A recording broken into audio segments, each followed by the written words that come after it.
Hello friends ಈ ದಿನ ನಾನು ಒಂದು ಸಿಂಪಲ್ ಆಗಿರೋ ಡಿಸೈನ್ ಆದ್ರೂ ಅದು ಬ್ರೈಡಲ್ ಲುಕ್ಕನ್ನು ಕೊಡುವಂತಹ ಕ್ಯೂಟ್ ಆಗಿರುವಂತಹ ಸ್ಯಾರಿ ಕುಚ್ಚನ್ನು ಹೇಳ್ಕೊಡ್ತೀನಿ.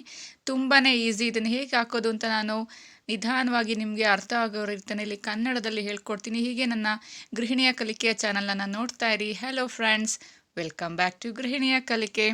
ಫ್ರೆಂಡ್ಸ್, ಈ ದಿನ ನಾನು ಒಂದು ಮುದ್ದಾಗಿರುವಂತಹ ಒಂದು ಪೀಕಾಟ್ ಸ್ಟಿಚ್ಚನ್ನು ಹೊಂದಿರುವಂತಹ ಪೀಕಾಟ್ ಹೊಂದಿರುವಂತಹ ಡಿಸೈನನ್ನು ಹೇಳ್ಕೊಡ್ತೀನಿ. ಕುಚ್ಚನ್ನು ಮೊದಲು ನಾನು ಅದಕ್ಕೆ 6 ಎಳೆ ದಾರವನ್ನು ತಗೊಂಡು ನಾಟನ್ನು ಹಾಕಿ ಇಟ್ಕೊಂಡಿದ್ದೀನಿ. ಅದನ್ನು ಸ್ಯಾಂಪಲ್ ಪೀಸ್ಗೆ ಹಾಕೋದಕ್ಕೆ ಸ್ಟಾರ್ಟ್ ಮಾಡ್ತಾ ಇದ್ದೀನಿ. ನಾಟನ್ನು ಬ್ಯಾಕ್ ಸೈಡ್ಗೆ ಬರೋ ಥರ ಒಂದು ಲಾಕನ್ನು ಮಾಡ್ಕೊಳ್ಳೋಣ. ನಂತರ ನಾವು ಒಂದು 2 ಚೈನನ್ನು ಹಾಕ್ಕೊಳ್ಳೋಣ. 2 ಚೈನ್ ಹಾಕ್ಕೊಂಡು ಸೂಜಿ ಮೇಲೆ 1 ಟೈಮ್ ದಾರ ತಗೊಂಡು ಕಂಬಗಳನ್ನು ಮಾಡ್ಕೊತಾ ಹೋಗೋಣ. ನಾನಿಲ್ಲಿ ಒಂದು ಡಬಲ್ ಕ್ರೋಶವನ್ನು ಮಾಡ್ಕೊತಾ ಇದ್ದೀನಿ. ಒಂದು ಡಬಲ್ ಕ್ರೋಶನ ಮಾಡಿದ ನಂತರ ಮತ್ತೆ ಅದೇ ರೀತಿ ಅದರ ಪಕ್ಕದಲ್ಲೇ ಮತ್ತೆ ಇನ್ನೊಂದು ಡಬಲ್ ಕ್ರೋಶವನ್ನು ಮಾಡ್ಕೊಳ್ಳೋಣ. ಡಬಲ್ ಕ್ರೋಶ ಅಂದರೆ ನನಗೆ ಗೊತ್ತಲ್ಲ ಫ್ರೆಂಡ್ಸ್, ಸೂಜಿ ಮೇಲೆ 1 ಟೈಮ್ ದಾರ ತೊಗೊಂಡು 2ರಲ್ಲಿ 1 ಮತ್ತೆ 2ರಲ್ಲಿ 1 ಅಂತ ನಾವು ದಾರವನ್ನು ಲಾಕ್ ಮಾಡ್ತಾ ಹೋಗಬೇಕು. ಅದೇ ರೀತಿ ನಾವು ಇಲ್ಲಿ ಗ್ಯಾಪ್ ಬಿಡ್ದಲೇ ಪಕ್ಕದಲ್ಲಿ 4 ಡಬಲ್ ಕ್ರೋಶವನ್ನು ಮಾಡ್ತಾ ಹೋಗಬೇಕು. ಅಂದರೆ 4 ಕಂಬಗಳನ್ನಾಗಿ ನಾವಿಲ್ಲಿ ಮಾಡ್ತಾ ಹೋಗಬೇಕು. ಮೊದಲನೇದು ನಾವು ಲಾಕ್ ಮಾಡ್ಕೊಂಡಿದ್ವಲ್ಲ, ಅದು ಲೆಕ್ಕ ಬರೋದಿಲ್ಲ. ಸೊ ಅದನ್ನು ಬಿಟ್ಟು ನಾವು 4 ಕಂಬಗಳನ್ನು ಮಾಡ್ಕೋಬೇಕು. ನಂತರ ಈಗ ಚೈನನ್ನು ಹಾಕ್ಕೋಬೇಕು. ನೋಡಿ, ತೋರಿಸ್ತಾ ಇದ್ದೀನಿ, ಕಂಬಗಳಾಗಿದೆ. ಈಗ 4 ಚೈನ್ಗಳನ್ನು ಹಾಕ್ಕೊತಾ ಇದ್ದೀನಿ. 2 ಚೈನ್, 3 ಚೈನ್, 4 ಚೈನ್. 3 ಚೈನ್ ಹಾಕ್ಕೊಂಡಿದ್ದೀನಿ. ಸೊ ಈಗ 4 ಚೈನ್ ಹಾಕ್ಕೊತಿದ್ದೀನಿ. 4 ಚೈನನ್ನು ಹಾಕಿದ ನಂತರ ಮತ್ತೆ ಅಲ್ಲಿಂದಲೇ ನಾವು ಸೂಜಿ ಮೇಲೆ ದಾರ ತೊಗೊಂಡು 4 ಚೈನ್ನ ಡಿಸ್ಟೆನ್ಸ್ಗೆ ನಾವು ಅಲ್ಲಿ ಬಟ್ಟೆಗೆ ನಾವು ಒಂದು ಮತ್ತೆ ಇನ್ನೊಂದು ಕಂಬಗಳನ್ನು ಮಾಡ್ಕೊತಾ ಹೋಗಬೇಕು. ಹಾಗೆ ಕಂಟಿನ್ಯೂ ಮಾಡ್ಕೊತಾ ಹೋಗಬೇಕು. ನಾವು ಡೈರೆಕ್ಟ್ ದಾರವನ್ನು ಲಾಕ್ ಮಾಡೋ ಬದಲು ನಾವು ಡಬಲ್ ಕ್ರೋಶದ ಮೂಲಕನೇ ಕಂಬಗಳನ್ನಾಗಿ ನಾವು ಅಲ್ಲಿ ದಾರವನ್ನು ಲಾಕ್ ಮಾಡ್ಕೋಬೇಕು. ಸೊ ಇದೇ ರೀತಿ ನಾವು ಕಂಟಿನ್ಯೂ ಹಾಗೇನೆ 4 ಕಂಬಗಳನ್ನು ಹಾಕ್ಕೊತಾ ಹೋಗಬೇಕು. ಸೂಜಿ ಮೇಲೆ ದಾರವನ್ನು ತಗೋಬೇಕು. 1 ಟೈಮ್ ದಾರ ತೊಗೊಂಡ್ರೆ ಡಬಲ್ ಕ್ರೋಶ, 2 ಟೈಮ್ ದಾರ ತೊಗೊಂಡ್ರೆ ತ್ರಿಬಲ್ ಕ್ರೋಶ. ನಾನಿಲ್ಲಿ 1 ಟೈಮ್ ದಾರ ತೊಗೊಂಡು ಡಬಲ್ ಕ್ರೋಶಗಳನ್ನು ಪಕ್ಕದಲ್ಲೇ ತುಂಬ ಗ್ಯಾಪ್ ಕೊಡಬೇಡಿ. ಪಕ್ಕದಲ್ಲೇ ನಾವು ನೀಡಲ್ನ ಹಾಕಿ 4 ಡಬಲ್ ಕ್ರೋಶ ಮಾಡ್ಕೋಬೇಕು. ನಂತರ ನಾವು ಅದಾದ ನಂತರ 4 ಚೈನ್ಗಳನ್ನು ಹಾಕ್ಕೊಂಡು ಮತ್ತೆ ನಾವು ಸೂಜಿ ಮೇಲೆ ದಾರವನ್ನು ತಗೊಂಡು 4 ಚೈನ್ನ ಡಿಸ್ಟೆನ್ಸ್ಗೆ ನಾವು ಬಟ್ಟೆಗೆ ನಾವು ಕಂಟಿನ್ಯೂ ಹಾಗೇನೆ 4 ಡಬಲ್ ಕ್ರೋಶವನ್ನು ಮಾಡ್ತಾ ಹೋಗಬೇಕು. ಸೊ ಬೇಸ್ ಬಂದ್ಬಿಟ್ಟು ತುಂಬಾ ಈಸಿ ಫ್ರೆಂಡ್ಸ್, ನಿಮ್ಗೆ ಯಾವುದೇ ಕನ್ಫ್ಯೂಷನ್ ಇರೋದಿಲ್ಲ. 4 ಕಂಬ ಮತ್ತು 4 ಚೈನ್, 4 ಕಂಬಗಳನ್ನು ಹಾಕ್ಕೋಬೇಕು. ನಂತರ 4 ಚೈನ್ ಹಾಕ್ಕೊಂಡು 4 ಚೈನ್ನ ಡಿಸ್ಟೆನ್ಸ್ಗೆ ನಾವು ಮತ್ತೆ ಅಲ್ಲಿಂದಲೇ ಸೂಜಿ ಮೇಲೆ 1 ಟೈಮ್ ದಾರ ತಗೊಂಡು ಪಕ್ಕದಲ್ಲಿ 4 ಕಂಬಗಳನ್ನು ಅಥವಾ 4 ಡಬಲ್ ಕ್ರೋಶವನ್ನು ಮಾಡ್ತಾ ಹೋಗಬೇಕು. ಸೊ ನೋಡ್ತಾ ಇದ್ದೀರಲ್ಲ, ಇಲ್ಲಿ ತೋರಿಸ್ತಾ ಇದ್ದೀನಿ ನಿಮಗೆ 4 ಕಂಬಗಳನ್ನು ಮಾಡ್ತಾ ಇದ್ದೀನಿ. ಸೊ ಇದು ಬೇಸ್, ನಿಮಗೆ ಯಾವುದೇ ಕನ್ಫ್ಯೂಷನ್ ಆಗೋದಿಲ್ಲ. ಸೊ 4 ಕಂಬಗಳನ್ನಾಗಿ ನಾವಿಲ್ಲಿ ಮಾಡ್ತಾ ಹೋಗಬೇಕು. ಕಂಬಗಳ ಅಂದರೆ 4 ಡಬಲ್ ಕ್ರೋಶ ಆದ ನಂತರ ಮತ್ತೆ ನಿಮಗೆ 4 ಚೈನನ್ನು ಹಾಕ್ಕೋಬೇಕು ನೀವು.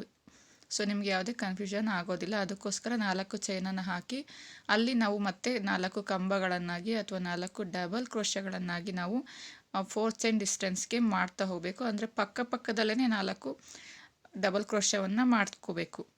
ಅಂದರೆ 4 ಕಂಬಗಳನ್ನಾಗಿ ನಾವು ಒಂದೇ ಹಂತ ಪಕ್ಕದಲ್ಲೇ ಮಾಡ್ಕೋಬೇಕು. ಗ್ಯಾಪನ್ನು ಕೊಡಬೇಡಿ. ಕಂಪ್ಲೀಟ್ ಬೇಸ್ನ ನಾವು ಇದೇ ರೀತಿ 4 ಕಂಬಗಳು 4 ಚೈನ್ಗಳಾಗಿ ನಾವು ಪೂರ್ತಿ ಡಿಸೈನ್ನ ಸ್ಟಾರ್ಟಿಂಗ್ ಬೇಸ್ನಲ್ಲಿ ನಾವು ಮಾಡ್ತಾ ಹೋಗಬೇಕು. ಈ ರೀತಿ ಮಾಡೋದ್ರಿಂದ ಬೇಸ್ ಕರೆಕ್ಟಾಗಿದ್ದರೆ ನಮಗೆ ಡಿಸೈನು ಪಕ್ಕಾ ಬರುತ್ತೆ. ಸೊ ಯಾವುದೇ ಒಂದು ಏನೇ ಕೆಲಸ ಆದರೂ ಸಹ ಬೇಸ್ ಇಂಪಾರ್ಟೆಂಟ್. ಬೇಸ್ ಕಲಿದಲೇ ನಾವು ಯಾವುದೇ ಬೇರೆ ಕೆಲಸನ ಕಲಿಯೋದಕ್ಕಾಗಲ್ಲ. ಯಾವುದೇ ಒಂದು ವರ್ಕ್ ಆದ್ರೂ ಸಹ ಬೇಸ್ ಇಂಪಾರ್ಟೆಂಟ್ ಅಂತಲೇ ಹೇಳ್ತೀನಿ. ಸೊ ಈ ಡಿಸೈನ್ಗೂ ಅಷ್ಟೇ ಬೇಸ್ ಇಂಪಾರ್ಟೆಂಟ್. ನೋಡಿ, ಬೇಸ್ ಆಗಿದೆ. ಈ ಥರ 4 ಕಂಬಗಳು, 4 ಚೈನು, 4 ಕಂಬ ಅಥವಾ double arch, 4 chain, double arch, 4 double arch, 4 chain, ಈ ಥರ ಕಂಪ್ಲೀಟಾಗಿ ಬೇಸನ್ನು ಹಾಕ್ಕೊಂಡು ಅಲ್ಲೇ ದಾರವನ್ನು 2 ಚೈನ್ ಹಾಕಿ ಲಾಕ್ ಮಾಡ್ಕೋಬೇಕು. ನೆಕ್ಸ್ಟ್ ನಾನು ಗ್ರೀನ್ ಕಲರ್ ದಾರವನ್ನು 6 ಎಳೆ ತೊಗೊಂಡು ನಾಟ್ ಹಾಕಿಕೊಂಡಿದ್ದೀನಿ.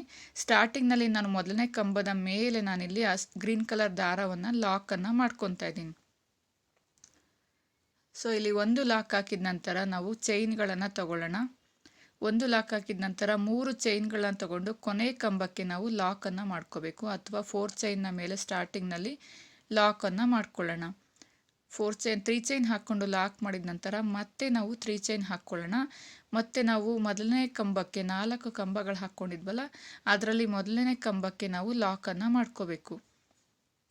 ನೋಡಿ ತೋರಿಸ್ತಾ ಇದ್ದೀನಿ. ಲಾಕ್ ಮಾಡಿದ ನಂತರ ಅಲ್ಲಿಂದಲೇ ನಾವು ಸೂಜಿ ಮೇಲೆ ಒನ್ ಟೈಮ್ ದಾರ ತಗೊಂಡು 4 ಚೈನ್ನ ಒಳಗಡೆ ನಾವು ಡಬಲ್ ಕ್ರೋಶವನ್ನು ಮಾಡ್ತಾ ಹೋಗಬೇಕು, ಅಂದರೆ ಆರ್ಚ್ಗಳನ್ನ ಮಾಡ್ತಾ ಹೋಗಬೇಕು.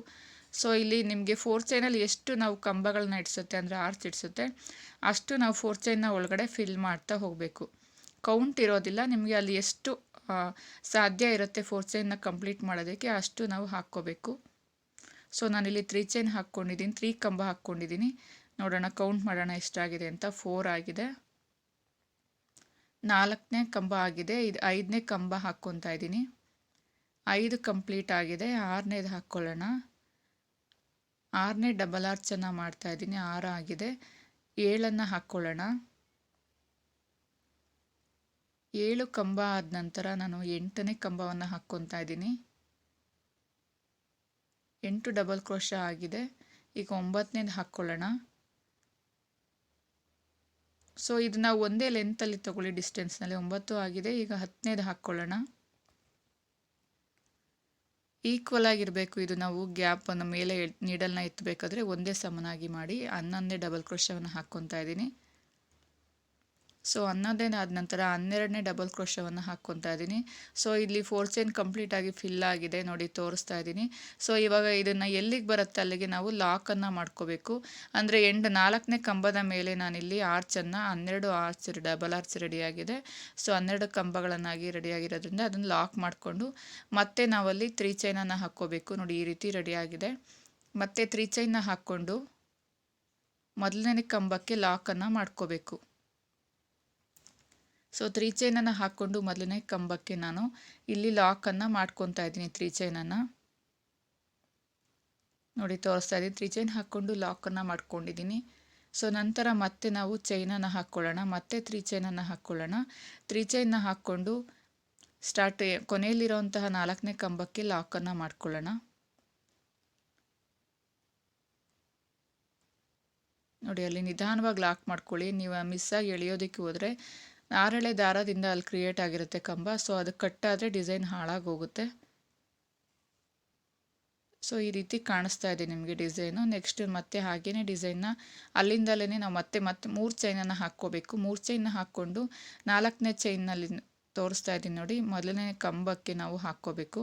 4 ಕಂಬಗಳನ್ನಾಗಿ ಮಾಡ್ಕೊಂಡಿದ್ವಲ್ಲ ಅಲ್ಲೇನೆ ಮೊದಲನೇ ಕಂಬಕ್ಕೆ ನಾವು ಲಾಕನ್ನು ಮಾಡ್ಕೋಬೇಕು. ನಾವು ಲಾಕ್ ಮಾಡ್ಕೋಬೇಕಾದ್ರೆ 6 ಎಳೆನೂ ಸಹ ಕಂಪ್ಲೀಟಾಗಿ ಫಿಲ್ ಆಗಿರಬೇಕು ಲಾಕ್ ಮಾಡಬೇಕಾದ್ರೆ ಜೊತೆನಲ್ಲೇ. ಸೊ ಅಲ್ಲಿಂದ ಪಕ್ಕದಲ್ಲಿರುವಂತಹ 4ನೇ ಚೈನ್ನ ಒಳಗಡೆ ನಾವು 4 ಚೈನ್ ಹಾಕ್ಕೊಂಡಿದ್ವಲ್ಲ ಅದರ ಒಳಗಡೆ ಮತ್ತೆ ನಾವು ಇಲ್ಲಿ ಡಬಲ್ ಕ್ರೋಶವನ್ನು ಮಾಡ್ತಾ ಹೋಗಬೇಕು. ಮೊದಲನೇ ಸರಿ ನಾವು ಕೌಂಟ್ ಮಾಡ್ಕೊಂಡಿದ್ದೀವಿ. ಸೊ 12 ಡಬಲ್ ಕ್ರೋಶ, ಅದೇ ರೀತಿ ಸೇಮ್ ಅಷ್ಟೇ ಕೌಂಟನ್ನು ಇಲ್ಲೇ ಮಾಡ್ಕೋಬೇಕು. ತುಂಬ ಜಾಸ್ತಿ ಮಾಡಿಬಿಡಿ, ಏಕೆಂದರೆ ಜಾಸ್ತಿ ಮಾಡಿದ್ರೆ ಒಂದು ದೊಡ್ಡದಾಗಿ ಕಾಣಿಸುತ್ತೆ, ಒಂದು ಚಿಕ್ಕದಾಗಿ ಕಾಣಿಸುತ್ತೆ. ಸೊ ಮೊದಲನೇ ಡಿಸೈನ್ಗೆ ನಾವು 12 ಕಂಬಗಳನ್ನು ಮಾಡ್ಕೊಂಡಿದ್ವಿ. ಸೊ ಅದೇ ರೀತಿ ಕಂಪ್ಲೀಟ್ ನಾವು ಬೇಸ್ ಲೈನಲ್ಲಿರುವಂತಹ ಈ 4ನೇ ಚೈನ್ಗೆ ಕಂಪ್ಲೀಟಾಗಿ ನಾವು 12 ಡಬಲ್ ಕ್ರೋಶವನ್ನು ಮಾಡಿಕೊಂಡು ಆರ್ಚನ್ನು ರೆಡಿ ಮಾಡ್ಕೋಬೇಕು. ಸೊ ಇಲ್ಲಿ ಕೌಂಟ್ ಮಾಡ್ಕೋಬೇಕು. ನಿಮಗೆ 12 ಕಂಬಗಳದ್ದಾದ ನಂತರ ಸ್ಟಾಪ್ ಮಾಡಿ ಅದನ್ನು ನಾವು ಕಂಬದ ಮೇಲೆ ಲಾಕನ್ನು ಮಾಡ್ಕೋಬೇಕು. ಸೊ ಕಂಪ್ಲೀಟಾಗಿ ನಾವು 12 ಕಂಬಗಳನ್ನಾಗಿ ಮಾಡ್ಕೋಬೇಕು. ಕೌಂಟನ್ನು ಮಾಡ್ಕೊಳ್ಳಿ, ಏಕೆಂದರೆ ನಾವು ಅದೊಂಥರ ಮೊದಲನೇದು ಒಂದು ಕೌಂಟ್ ಆಗಿದರೆ ನೆಕ್ಸ್ಟ್ ಇನ್ನೊಂದು ಬೇರೆ ಕೌಂಟ್ ಮಾಡಿಕೊಂಡ್ರೆ ನೀವು 12, 14 ಇಲ್ಲ 10 ಚಿಕ್ಕದಾಗಿ ಕಾಣಿಸುತ್ತೆ ಆರ್ಚು. ಸೊ ಎರಡು ನೀವು ಹಾಕೋ ಪ್ರತಿಯೊಂದು ಡಿಸೈನಲ್ಲೂ ಆರ್ಚ್ ಅಥವಾ ಕಂಬಗಳು ಈಕ್ವಲ್ ಆಗಿರಬೇಕು. ಸೊ ಕಂಪ್ಲೀಟಾಗಿ ನೀವು 12 ಕಂಬಗಳನ್ನು ಮಾಡಿಕೊಂಡು ಅದನ್ನು ಎಲ್ಲಿಗೆ ಬರುತ್ತೆ ಅದರ ಲೆವೆಲ್ಗೆ ನಾವು ಲಾಕನ್ನು ಮಾಡ್ಕೋಬೇಕು. ಸೊ ಕಂಪ್ಲೀಟಾಗಿ ಫಿಲ್ ಮಾಡ್ಕೊಳ್ಳಿ. 4 ಚೈನ್ನ ಮೇಲೆ ಕಂಬಗಳನ್ನು ಕಂಪ್ಲೀಟಾಗಿ ಫಿಲ್ ಮಾಡ್ಕೊಳ್ಳಿ. ಕೌಂಟ್ ಮಾಡ್ಕೊಳ್ಳಿ ಚೈನ್ಗಳನ್ನಾಗಿ. ಕಂಬಗಳು ಕಾಣಿಸ್ತಾ ಇರುತ್ತಲ್ಲ ಆ ಚೈನನ್ನು ನೀವು ಕೌಂಟ್ ಮಾಡ್ಕೊಳ್ಳಿ. ಕೌಂಟ್ ಮಾಡಿಕೊಂಡಾಗ ನಿಮಗೆ ಈಸಿಯಾಗಿ ಮಾಡೋದಕ್ಕೆ ಸಾಧ್ಯ ಆಗುತ್ತೆ. ಸೊ ಕಂಪ್ಲೀಟಾಗಿ ಫಿಲ್ ಆದಮೇಲೆ 4 ಚೈನ್ನ ನಾವು ಅದನ್ನು ಲಾಕನ್ನು ಮಾಡ್ಕೋಬೇಕು. ಸೊ ಇನ್ನು ಕಂಪ್ಲೀಟ್ ಆಗಿಲ್ಲ. ಸೊ ಮತ್ತೆ ಅದನ್ನು ಹಾಗೆಯೇ ಕಂಟಿನ್ಯೂ ಮಾಡ್ಕೊತಾ ಇದ್ದೀನಿ. 12 ಕಂಬಗಳು ಅಥವಾ 12 ಡಬಲ್ ಕ್ರೋಶ ಆದ ನಂತರ ಅದನ್ನು ನಾವು ಲಾಕನ್ನು ಮಾಡ್ಕೋಬೇಕು. 12 ಡಬಲ್ ಕ್ರೋಶ ಆಗಿದೆ. ಕೊನೆಯ 4ನೇ ಕಂಬಕ್ಕೆ ನಾನು ಇಲ್ಲಿ ಲಾಕನ್ನು ಮಾಡ್ಕೊತಾ ಇದ್ದೀನಿ. ಲಾಕ್ ಮಾಡಿದ ನಂತರ ಮತ್ತೆ ನಾವು 3 ಚೈನ್ಗಳನ್ನು ಹಾಕ್ಕೊಳ್ಳೋಣ. 3ನೇ ಚೈನ್ನ ನಾವು ಮೊದಲನೇ ಕಂಬಕ್ಕೆ 4 ಕಂಬದಲ್ಲಿ ಮೊದಲನೇ ಕಂಬಕ್ಕೆ ನಾವು ಲಾಕನ್ನು ಮಾಡ್ಕೋಬೇಕು. ಲಾಕ್ ಮಾಡಿದ ನಂತರ ಮತ್ತೆ ನಾವು 3 ಚೈನನ್ನು ಹಾಕ್ಕೊಳ್ಳೋಣ. ಕೊನೆ ಕಂಬಕ್ಕೆ 4ನೇ ಕಂಬಕ್ಕೆ ಲಾಕನ್ನು ಮಾಡ್ಕೊಳ್ಳೋಣ. ಸೊ ಇದೇ ರೀತಿ ಕಂಪ್ಲೀಟ್ ಡಿಸೈನ್ನ ಮಾಡ್ಕೋಬೇಕು. ಮತ್ತೆ 3 ಚೈನ್ ಹಾಕ್ಕೋಬೇಕು. ಮೊದಲನೇ ಕಂಬಕ್ಕೆ ಲಾಕನ್ನು ಮಾಡ್ಕೋಬೇಕು.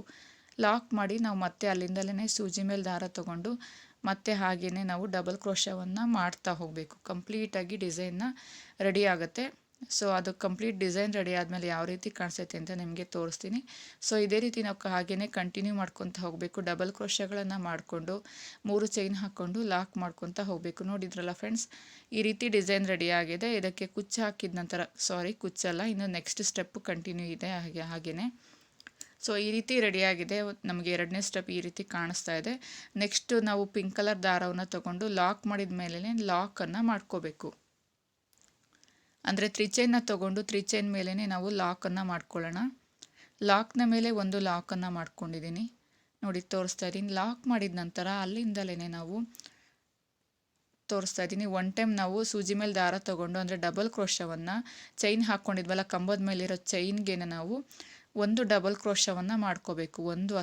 ಒಂದು ಡಬಲ್ ಕ್ರೋಶವನ್ನು ಮಾಡಿಕೊಂಡು 3 ಚೈನ್ಗಳನ್ನು ಹಾಕ್ಕೋಬೇಕು. 3 ಚೈನ್ ಹಾಕಿದ ನಂತರ ಡಬಲ್ ಕ್ರೋಶದ ಮಧ್ಯದಲ್ಲಿ ಕೆಳಗಡೆ ಗ್ಯಾಪ್ ಇರುತ್ತಲ್ಲ, ಅಲ್ಲಿ ಹೋಗಿ ಲಾಕನ್ನು ಮಾಡ್ಕೋಬೇಕು. ಅಂದರೆ ನಿಮಗೆ ಇಲ್ಲಿ ಪೀಕಾಟ್ ರೆಡಿ ಆಗುತ್ತೆ. ಸೊ ಪೀಕಾಟನ್ನ ನೀವು ಒಂದೇ ಲೆಂತ್ನಲ್ಲಿ ಮಾಡ್ಕೊಳ್ಳಿ. ನಾವು ಡಬಲ್ ಕ್ರೋಶ ತೊಗೋಬೇಕಾದ್ರೆ ನಾವು ನೀಡಲ್ನ ಮೇಲೆ ಎತ್ಕೊತೀವಲ್ಲ ದಾರದ ಮೂಲಕ, ಸೊ ಅದು ಲೆಂತು ಒಂದೇ ಈಕ್ವಲ್ ಆಗಿದ್ದರೆ ಪೀಕಾಟ್ ಸಹ ಒಂದೇ ಈಕ್ವಲ್ ಆಗಿ ಕಾಣಿಸುತ್ತೆ. ಸೊ ಕಂಪ್ಲೀಟಾಗಿ ಇದೇ ರೀತಿ ನಾವು ಡಿಸೈನ್ಗೆ ಫುಲ್ ಹಾಕ್ತಾ ಹೋಗಬೇಕು. ಸೊ ಡಿಸೈನ ನೋಡ್ಕೊಳ್ಳಿ. ಪೀಕಾಟ್ನ ಒಂದೇ ರೀತಿ ಬಂದರೆ ಪೀಕಾಟ್ ಡಿಸೈನಿಂದ ಕಂಪ್ಲೀಟ್ ಡಿಸೈನು ತುಂಬ ಮುದ್ದಾಗಿ ಕಾಣಿಸುತ್ತೆ ಅಂತಲೇ ಹೇಳ್ಬೋದು. ಸೊ ಪೀಕಾಟ್ನ ನೀವು ಹುಷಾರಾಗಿ ಹಾಕ್ಕೋಬೇಕು. 3 ಚೈನ್ ತಗೊಂಡ್ರೆ 3 ಚೈನೇ ಕಂಪ್ಲೀಟ್ ಡಿಸೈನ್ ತಗೊಂಡು ಲಾಕ್ ಮಾಡಿದ್ರೆ ಪೀಕಾಟ್ ರೆಡಿ ಆಗುತ್ತೆ. ಒಂದು 3 ಚೈನ್, ಒಂದು 2 ಚೈನ್ ಈ ಥರ ತೊಗೋಬೇಡಿ, ಕೌಂಟ್ ಮಾಡಿಕೊಂಡು ತೊಗೊಳ್ಳಿ.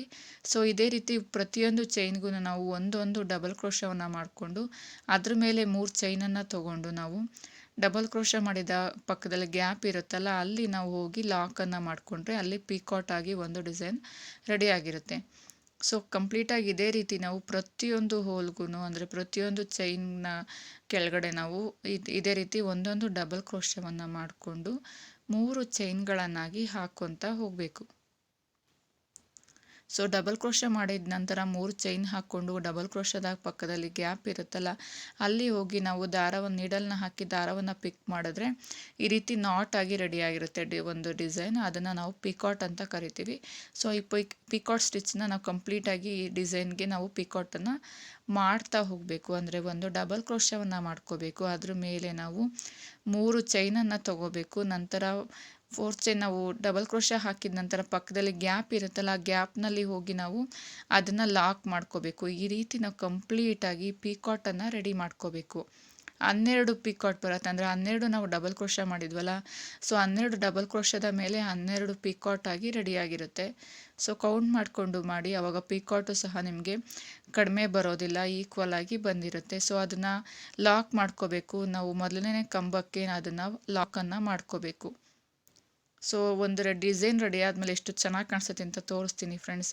ಈ ರೀತಿ ಕ್ಯೂಟಾಗಿರುವಂತಹ ಪೀಕಾಟ್ ಡಿಸೈನ್ ರೆಡಿ ಆಗಿದೆ. ಈಗ ಅದೇ ರೀತಿ ಕಂಟಿನ್ಯೂ ಮಾಡ್ಕೊತಾ ಹೋಗಬೇಕು. 3 ಚೈನನ್ನು ಹಾಕ್ಕೋಬೇಕು, ಲಾಕನ್ನು ಮಾಡ್ಕೋಬೇಕು. ಒಂದು ಜಾಗಕ್ಕೆ ನೋಡಿ ಲಾಕನ್ನು ಮಾಡ್ಕೊತಾ ಇದ್ದೀನಿ. 3 ಚೈನ್ ಹಾಕ್ಕೊಂಡು ಕೊನೆ ಕಂಬಕ್ಕೆ, 4ನೇ ಕಂಬಕ್ಕೆ ಲಾಕನ್ನು ಮಾಡ್ಕೋಬೇಕು. ಕಂಬಕ್ಕೆ ಲಾಕ್ ಮಾಡಿದ ನಂತರ ಅಲ್ಲಿಂದಲೇ ನಾವು ಸೂಜಿ ಮೇಲೆ ಒನ್ ಟೈಮ್ ದಾರ ತಗೊಂಡು ಒಂದು ಕಂಬವನ್ನಾಗಿ ಮಾಡ್ಕೋಬೇಕು. ಒಂದು ಡಬಲ್ ಕ್ರೋಶವನ್ನು ಮಾಡ್ಕೋಬೇಕು. ಮಾಡಿಕೊಂಡು ಅದ್ರ ಮೇಲೆ ನಾವು 3 ಚೈನ್ಗಳನ್ನು ತಗೋಬೇಕು. 3 ಚೈನನ್ನು ತಗೊಂಡು ನಾವು ಡಬಲ್ ಕ್ರೋಶ ಮಾಡಿದ ಗ್ಯಾಪ್ಗೆ ಲಾಕನ್ನು ಮಾಡ್ಕೋಬೇಕು. ಲಾಕ್ ಮಾಡಿದ ನಂತರ ಇದೇ ರೀತಿ ನಾವು ಫುಲ್ ಕಂಪ್ಲೀಟ್ ಆರ್ಚ್ಗೆ 12 ಕಂಬಗಳಿಗೆ ನಾವು 12 ಪಿಕಾಟನ್ನು ರೆಡಿ ಮಾಡ್ಕೊತಾ ಹೋಗಬೇಕು. ಅಂದರೆ ಒಂದು ಡಬಲ್ ಕ್ರೋಶ ತೊಗೋಬೇಕು, ಅದ್ರ ಮೇಲೆ 3 ಚೈನ್ ಹಾಕ್ಕೋಬೇಕು. ಡಬಲ್ ಕ್ರೋಶದ ಪಕ್ಕದಲ್ಲಿರೋ ಗ್ಯಾಪ್ಗೆ ಹೋಗಿ ಲಾಕನ್ನು ಮಾಡಿದ್ರೆ ಪಿಕಾಟ್ ಡಿಸೈನ್ ಅಥವಾ ಪಿಕಾಟ್ ಸ್ಟಿಚ್ ರೆಡಿ ಆಗಿರುತ್ತೆ. ಸೊ ಕಂಪ್ಲೀಟಾಗಿ ನಾವು ಇದೇ ರೀತಿ ಕಂಪ್ಲೀಟ್ ಎಲ್ಲ ಡಬಲ್ ಕ್ರೋಶಕ್ಕೂ ಪ್ರತಿಯೊಂದು ಆರ್ಚ್ಗೂ ನಾವು ಇದೇ ರೀತಿ ಪಿಂಕ್ ಕಲರ್ನಲ್ಲಿ ನಾನು ಪಿಕಾಟನ್ನು ರೆಡಿ ಮಾಡ್ಕೊಂಡಿದ್ದೀನಿ. ಸೊ ಅದು ಆದ ನಂತರ ಯಾವ ರೀತಿ ಕಾಣಿಸುತ್ತೆ ಅಂತ ನಿಮಗೆ ನಾನು ತೋರಿಸ್ತೀನಿ. ಸೊ ಈ ರೀತಿ ಕಂಪ್ಲೀಟಾಗಿ ನಾವು ಡಿಸೈನ್ಗೆ ಮಾಡ್ಕೋಬೇಕು. ಈ ರೀತಿ ಮಾಡಿಕೊಂಡ್ರೆ ಈ ಥರ ಕಾಣಿಸುತ್ತೆ. ಈಗ ಕಂಪ್ಲೀಟ್ ರೆಡಿಯಾಗಿರೋದು ತೋರಿಸ್ತೀನಿ ನಿಮಗೆ. ನೋಡಿ ಈ ರೀತಿ ಕಾಣಿಸ್ತಾ ಇದೆ. ತುಂಬ ಕ್ಯೂಟಾಗಿ ಮುದ್ದಾಗಿ ಕಾಣಿಸ್ತಿರುವಂತಹ ಪೀಕಾಟ್ ವಿತ್ ಆರ್ಚ್ ಡಿಸೈನ್ ರೆಡಿಯಾಗಿದೆ. ತುಂಬಾ ಕ್ಯೂಟಾಗಿದೆ. ಇದಕ್ಕೆ ಕುಚ್ಚು ಹಾಕಿದ ನಂತರ 247 ನಾನು ಕುಚ್ಚನ್ನು ಹಾಕ್ಕೊಂಡಿದ್ದೀನಿ. ಅಂದರೆ 120 ಟು ಡಬಲ್ ಅಂದರೆ 240 ತೊಗೊಂಡಿದ್ದೀನಿ. ಒಂದೇ ಸಮನಾಗಿ ಕುಚ್ಚನ್ನು ಹಾಕ್ಕೊಳ್ಳಿ. ಗೋಲ್ಡ್ ಕಲರ್ನಲ್ಲಿ ದಾರವನ್ನು ಲಾಕ್ ಮಾಡಿ ಅದಕ್ಕೆ ಕಟ್ಟಿ ಅದಕ್ಕೆ ಬ್ಯಾಕ್ ಸೈಡ್ಗೆ ನಾಟ್ಗೆ ನಾವು ಒಂದೊಂದು ಗ್ಲೂನ ಫ್ಯಾಬ್ರಿಕ್ ಡಾಟ್ನ ಇಟ್ಟರೆ ಅದು ಪರ್ಮನೆಂಟ್ ಆಗಿರುತ್ತೆ. ಕುಚ್ಚು ಓಪನ್ ಆಗೋ ಸಾಧ್ಯತೆ ಇರೋದಿಲ್ಲ.